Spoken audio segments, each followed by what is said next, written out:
Nag-amok ang isang lalaking may hawak na 2 bolo sa General Santos City. Sugatan ng isang miyembro ng SWAT matapos tagain sa kamay. Yan at iba pang krimen sa Frontline Report ni Brian Basa.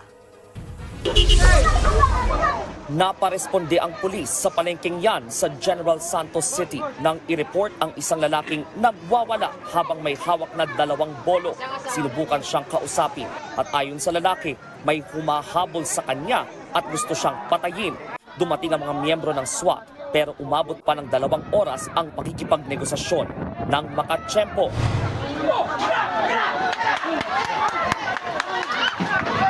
Dinambahan ng SWAT ang lalaki at pinagtulungang agawin ang mga bolo. Sa gitna ng operasyon, tinamaan ng bolo sa kamay ang isang miyembro ng SWAT. Naaresto ang lalaki.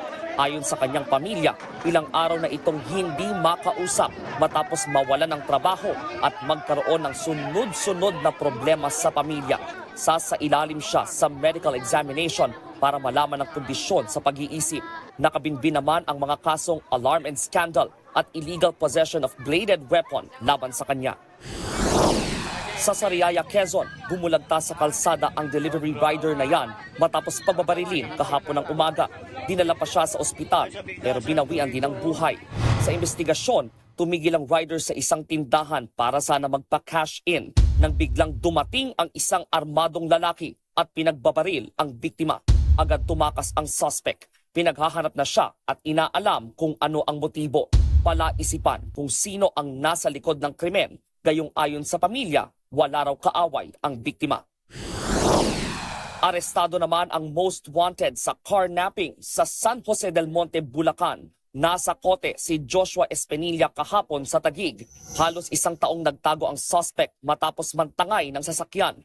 Nakadetain na siya at mahaharap sa kasong paglabag sa anti-carnapping law. Nagbabalita mula sa Frontline, Brian Basa, News 5. Mga kapatid, Nikki de Guzman po. Iba na ang may alam at may pakialam sa panahon ngayon. Para sa tuloy-tuloy na balitaan sa Frontline kahit weekend, mag-follow at mag-subscribe sa social media pages ng News 5.